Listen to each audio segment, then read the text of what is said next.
Hello guys, இன்னைக்கு நம்ம பார்க்க போறது டீமன் லார்ட் மான்வாவோட எபிசோட் 9 தான். ஸோ வீடியோக்குள்ள போறதுக்கு முன்னாடி எப்பயும் போல மறக்காம ஒரே ஒரு லைக்கை தட்டி விட்டுருங்க, ஏன்னா அப்பதான் நிறைய பேருக்கு ரெக்கமெண்ட் ஆகும். சரி வாங்க நம்ம டைம் மிஸ் பண்ணாம எபிக்குள்ள போகலாம். போன எபிசோட்ல ஒரு போர்ட்டல் வந்து உருவாயிருக்கும்ல, அந்த போர்ட்டலுக்குள்ள காட் ஆஃப் டார்க்னஸ் அந்த ஏர் அவர் அவங்க மீட் பண்ண போறாங்க.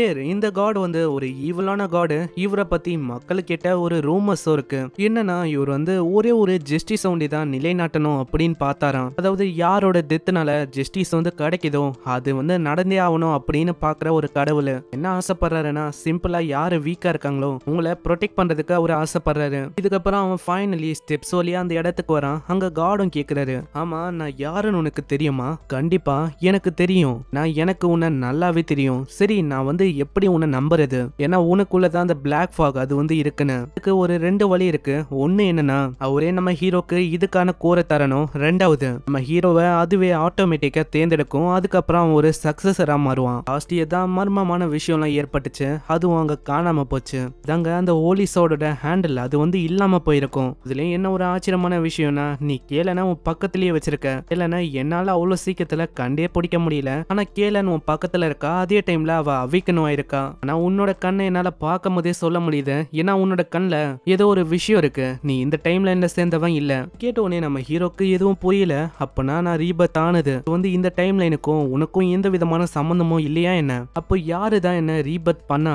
நீ வந்து என்ன ஒரு பெரிய காடு அப்படின்னு நினைச்சா அது உன்னோட தப்பு தான். ஏன்னா என்னோட டிவைன் பவர்ஸ் அதெல்லாம் எப்பயோ போயிடுச்சு. ஹீரோக்கும் இந்த விஷயத்த உணர முடியுது. ஆனா இதுவும் ஒண்ணுப்பா, உன்னால என்னோட வேலை எல்லாமே ஈஸி ஆயிடுச்சுன்னு தான் நான் சொல்லுவேன். நான் உனக்கு என்னென்ன பண்ணுமோ அது எல்லாமே தெரியும். அதனால இது வந்து எனக்கு ஈஸியா தான் இருக்க போது. என்னோட வேலை இன்னமும் சிம்பிள் ஆயிடுச்சு. சிம்பிளா சொன்னா நான் வந்து ஜாலியா இருக்கலாம். ஆனா எனக்கு இன்னமும் புரியாத விஷயம் என்னன்னா, நீ எதுக்கு அந்த ஐட்டமையும் கூடவே கொண்டு வந்திருக்க? அந்த டீமன் சோர்ட் இதோட பவர் உனக்கு போதுமான அளவுக்கு இல்லையா என்ன? ஏன்னா உன்கிட்ட அந்த ஹோலி சோர்டோட அந்த ஐட்டம் வந்து உன்கிட்ட இருக்கு. இந்த விஷயத்த நான் கொண்டு வந்ததுக்கு ஒரு காரணம் இருக்கு. நான் இன்னமும் விஷயங்களை இன்ட்ரெஸ்டிங்கா மாத்தணும். நான் ஏதோ ஒண்ணு நீ என்ன வேணாலும் பண்ணு, இதுக்கும் எனக்கும் சம்பந்தம் இல்ல. நான் இப்போ என்னோட பவர்ஸ் வந்து உன்கிட்ட இருக்கு. இப்போ ஒரு சக்சஸரா இருக்க. நான் உன்கிட்ட கேக்குறேன், நீ வந்து என்னோட பவர்ஸை வச்சு என்ன பண்ணலான்னு இருக்க?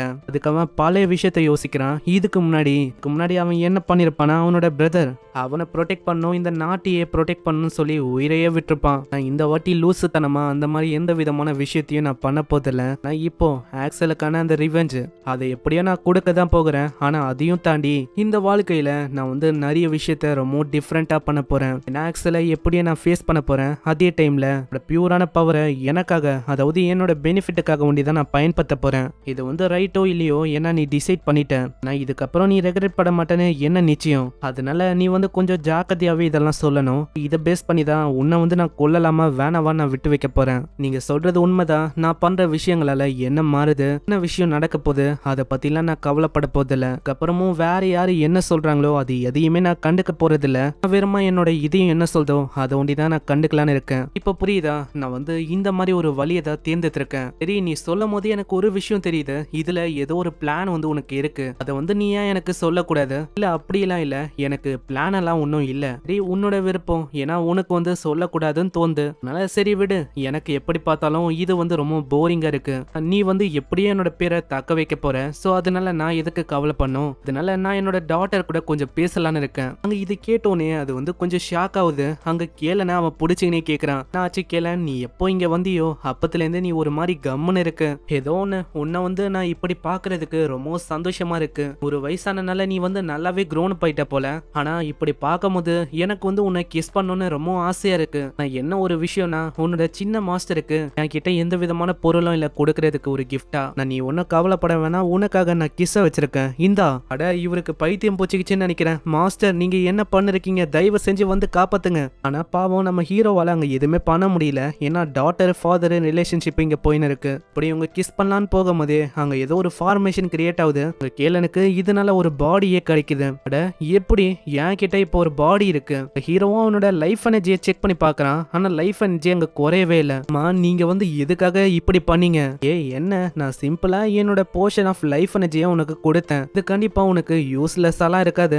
ஏன்னா இதனால உன்னோட மாஸ்டர் கூட ஒரு நல்ல ரிலேஷன்ஷிப்பை உன்னால உருவாக்க முடியும். ஆனா கேள நாங்க பயங்கரமா கத்த ஆரம்பிச்சறேன். அட நீங்க என்ன சொல்றீங்க? நீங்க என்ன பைத்தியமா? என்னால அங்க எதுவுமே பண்ண முடியாது. எப்படி ஃபாதரோ அதே மாதிரி தான் மகளும் இருக்கா. இதுக்கப்புறம் அங்க நைட்டும் வந்து கேக்குறான், ஆமா மாஸ்டர் இப்போ வந்து என்ன நம்ம பண்றது? ஏன்னா இவங்க ரெண்டு பேரை நம்ம தடுக்க வேணாவா? செலுக்கா அங்க இருக்கா, கூடவே நம்ம கேலனும் இருக்கா. ஒரு சைடு பார்த்தா டார்க் காடோட பொண்ணு, இன்னொரு சைடு பார்த்தா டார்க் காடோட ஒரு சபார்டினேட். அங்க அவங்க ரெண்டு பேருக்குள்ளேயும் ஒரு தகராறு ஏற்படுது. ஆமா நீ யாரு? ஏர்லியா அதுக்குள்ள இங்க வந்திருக்க மாஸ்டரை செக்அப் பண்றதுக்கு? இல்லையா பின்ன என்னோட ஸ்டூடெண்ட்டை நான் பாக்குறதுக்கு வந்தேன். அப்படிலாம் சொல்லக்கூடாது, மாஸ்டரை பாத்துக்கிற வேலை அது எந்த. இதே மாதிரி அவங்க எலியும் போன மாதிரி பயங்கரமா சண்டை போடுறாங்க. இதை பாக்குற நம்ம ஹீரோவும் அப்படியே போறான். இங்கெல்லாம் என்னால இருக்க முடியாதுப்பா, நான் வந்து இங்கிலிருந்து போறேன். யங் மாஸ்டர் அநியாயமா என்ன அப்படியே விட்டு போறீங்க. இதனால பிரச்சனை எனக்கு தான் அதிகமாகும். ஏன்னா சண்டை ஆல்ரெடி ஆரம்பிச்சிச்சு. அப்புறம் அவன் வெளியில வந்து ஒரு ஏரியால இருந்து விஷயத்த பார்த்து நிப்பானா. அவனுக்கு பிளட்டோட சென்ட் வருது. அது ஒரு பையன் தான். அவனை எல்லாருமே புலி பண்றாங்க. என்ன வந்து அந்த பொருளை எடுத்து இவனுக்கு அதை காட்டலாமா? ஹேய் நீ வந்து இதை நல்லா பாரு, அதாவது இதை உனக்காக தான் நான் கொண்டு வந்திருக்கேன். இது கண்டிப்பா ருசியா இருக்கும், இந்தா வச்சுக்கோ. அப்படியே அவன் சாப்பிடறதுக்கு கொடுக்க பாக்குறான். ஆனா அவன் சாப்பிடலையா. குள்ளே ஒரு வாய்ஸ் வருது, நில்லுங்க நீங்க அப்படி பண்ணக்கூடாது. இது வேற யாரும் இல்ல, நம்ம ஐரின் தான். உங்களுக்கு எல்லாம் அசிங்கமாவே இல்லையா? நீங்க நோபல்ஸா இருந்துட்டு இந்த மாதிரி விஷயத்த பண்றீங்க. யாரு இதெல்லாம் சொல்றதுக்கு? நான் யாருன்னு உனக்கு தெரியுமா? நான் கேரம் கிங்டமோட மூத்த மகனா இருக்கிற ரூமில். அது நான் தான். உன்ன மாதிரியே தான் நானும் ஒரு நோபல். என்னோட பேரு ஐரின் சவரஸ். எனக்கு புரியுது, அதாவது அந்த 5th எம்பையரோட பிரின்சஸ் அது நீ தான் போல. சரி ஏதோ ஒண்ணு உனக்கும் நான் கிரீட்டிங்க கொடுக்கணும்னு நினைக்கிறேன். ஆனா நான் ஒன்னும் அதுக்காக இங்க வரல. அவனை நீங்க என்ன பண்ணிருக்கீங்க? அவனை தயவு செஞ்சு விடுறீங்களா? நான் நீங்க பண்றது எதுவும் சரியே இல்ல. என்னம்மா நீ வந்து இப்படி எல்லாம் யோசிக்கிற? அங்க ஒன்னும் அவனை புலிலாம் பண்ணல. வேணும்னா நீ அந்த பையனையே கேட்கலாம். அந்த பையனே டைரக்டா உனக்கு விஷயங்களை சொல்லுவான். என்னப்பா தம்பி, நாங்க வந்து உன்னை புலி பண்ணோமா? இல்ல அவன் வந்து என்ன தொல்லலாம் பண்ணல. நாங்க சும்மா விளாண்டுந்தோம் அவ்வளவுதான். நான் உன்னோட அப்பியரன்ஸை பார்த்தா அப்படி தெரியலையே. நீ வந்து மறைக்க தேவையில்ல, நீ சொல்லலாம். கண்டிப்பா என்கிட்ட சொல்லு. இல்ல நான் வந்து விளையாடின்னு தான் இருந்தேன், வேற எதுவும் இல்ல. என்னம்மா இப்பயாச்சும் உனக்கு புரியுதா? ஆனா ஏதோ ஒண்ணு, நான் வந்து இப்ப அவனை என் கூடவே கொண்டு போலான்னு இருக்கேன். ஆனா நான் ஒன்னும் உன்னை போக சொல்லியம்மா. நீ வந்து எங்க போகிறதுக்கு பாக்குற? ஏன்னா நீ என்னதான் 5th பிரின்சஸா இருந்தாலும் பவர்ன்னு சொல்லிக்கிற அளவுக்கு உனக்கு அவளைக்கும் பெருசா எதுவும் இல்ல. ஆனா திடீர்னு என்ன ஆச்சுன்னு தெரியல, ஒரு சில செகண்ட்ஸ்லயே அவன் அப்படியே கீழே விடுறான். அப்புறம் தான் நம்மளுக்கு தெரியுது அதுக்கு பின்னாடி இருக்கிறதும் நம்ம ஹீரோ தான். ஹீரோவை பார்த்து அவ ரொம்ப ஷாக் ஆகுறான். அந்த பையனை பார்த்தோன்னே தான் நம்ம ஹீரோக்கு ஒரு விஷயம் புரிய வருது. இவன் அவனே தான். என்னால நம்ப முடியல, இவன் தான் அவனு. இவனுக்கு ஸ்வார்ட்மேன்ஷிப்ல நிறைய திறமை இருக்கு. ஏன் இத்தனைக்கு அவனுக்கு மேஜிக் கூட வராது, இருந்தாலும் சண்டையில என் கூட அப்படி டஃப் கொடுத்தான். அந்த பேட்டில் இப்போ வரைக்கும் என்னால மறக்க முடியல. அந்த அளவுக்கு ஒரு பயங்கரமான இம்ப்ரெஷன் எனக்கு கொடுத்தான். நான் அவனை ஃபைனலி கொண்டுட்டேன். ஏன்னா அதுதான் எம்பரரோட ஆர்டர். ஆனா அதுக்கப்புறம் தான் நம்மளுக்கு தெரிய வருது அது ஒன்னும் பையன் இல்ல, அது ஒரு பொண்ணு தான். மத்தவங்களும் கத்துறாங்க, ஆமா உங்களுக்கு என்ன ஆச்சு, எழுந்துக்கோங்க. நான் வந்து இதுக்கெல்லாம் சோர்ந்து போயிடுவேன்னு நினைச்சீங்களா? வாய்ப்பே இல்ல. இந்த பையனை பத்தி நான் கேள்விப்பட்டிருக்கேன். கேள்விப்பட்ட ரூமர்ஸ் எல்லாமே உண்மைதான் நினைக்கிறேன். நான் இவன் ஃப்ரண்ட் லைனுக்கு போயிட்டு வந்திருக்கான். ஆனா நீ வந்து எங்களோட கேம் இன்டரப்ட் பண்ணிட்ட. என்னது இது கேமா உங்களுக்கு? இது ஒன்னும் ஃபன்னியா இல்ல. ஒரு ஆர்கோட மானாவை நீங்க வந்து அவன் மேல செலுத்துறீங்க. இதனால அவனோட என்டையர் பாடியோட மானாவே டெஸ்ட்ராய் ஆனாலும் ஆச்சரியம் இல்ல. இப்படி நீங்க பண்றது எல்லாமே சரிதானா? ஆனா இந்த விளையாட்டை நீங்க பண்றீங்கன்னா அதுக்கு நானும் வந்து ஜாயின் பண்ணிக்கிறேன். நான் ஏன் உங்களுக்கு அதை பண்ணக்கூடாது? அதாவது இதை பாருங்க, இதை தான் உங்களோட வாயில நான் திணிக்க போறேன். சோ இப்போ வந்து நீங்க என்ன பண்ண போறீங்க?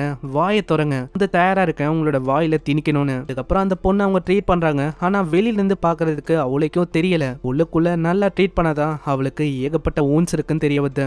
ஐடனுக்குலாம் அங்க ரொம்ப சந்தோஷமா இருக்கு. ஏன்னா ஹீரோ கூட ஒன்னு அவ காப்பாத்திருக்கா. ஹீரோவும் அப்படியே அவளை பாத்துக்கினே யோசிக்கிறான். இந்த பொண்ணு வந்து உண்மையிலேயே அவதானா? நான் பார்த்தவ இதுக்கு முன்னாடி எவ்வளவு ஸ்ட்ராங்கா இருந்தா, இப்போ ரொம்ப புள்ளி ஆகிற ஒரு வீக்கான பொண்ணா இருக்கா. இப்படி இவன் பாக்குறனாலேயே அந்த பொண்ணு கேக்குறான், ஆமா எதுக்கு என்ன ஒரு மாதிரி பாக்குறீங்க? உங்களுக்கு என்ன தெரியுமா? இல்ல நான் பாக்குறனால உனக்கு அன்கம்ஃபர்டபுளா ஃபீல் ஆகுதுன்னா என்ன மன்னிச்சிரு. ஒரு விஷயத்த யோசிச்சிருந்தேன், வேற எதுவும் இல்ல. அதே மாதிரி ஐனஸ் நீங்க வந்து பாத்துக்கினா நல்லா இருக்கும். என்னது நான் வந்து எப்படி அவனை பாத்துக்க முடியும்? அவன் ஒரு பையன். இல்ல நீங்க நல்லா பாருங்க, அவன் ஒன்னும் பையன் இல்ல, ஒரு பொண்ணு. இப்பதான் அவளை பத்தி சொல்றான். ஆமா இந்த மாதிரி ஆஃப் நிறைய பேர் என்ன மிஸ்டேக்கனா நான் ஒரு பையன் நினைச்சுப்பாங்க. ஆனா ஆக்சுவலா நான் ஒரு பொண்ணு தான். சின்ன வயசுல இருந்து இந்த மாதிரி சின்ன முடியோட இருக்கிறது கம்ஃபர்டபுளா இருக்குமா? சோ அதனால தான் நான் வந்து இப்படியே இருக்கேன். இதுதான் எனக்கு பிடிச்சிருக்கு. நான் வந்து இதை கூட கண்டுபிடிக்கல. என்னையே நினைச்சா எனக்கு வந்து ஒரு மாதிரி கஷ்டமா இருக்கு. உண்மையிலேயே ஒரு ஃபெயிலியர் ஆன பொண்ணு தான். இல்ல என்ன மன்னிச்சிருங்க, நான் வந்து ஏதாச்சும் தப்பா பண்ணியிருந்தா. அப்படிலாம் இல்ல, அவன் சொன்னதும் ஒரு கரெக்டான விஷயம் தான். அதனால நான் என்ன சொல்றேன்னா, நீ வந்து எனக்கான பையனா மாற முடியுமா? அதாவது சிம்பிளா சொன்னா நீயும் நானும் ஒன்னா இருந்தா மத்தவங்க வந்து நம்மள புலி பண்ண மாட்டாங்க. கண்டிப்பா நான் வந்து உங்களை அசிங்கப்படுத்த மாட்டேன், ரொம்ப நன்றி. அப்படி அவ பின்னாடி திரும்பி இத பத்தி சொல்லான்னு வருவாளா, ஆனா ஹீரோ அங்க ஆல்ரெடி காணோம், எப்பயோ ஓடி போயிட்டான்.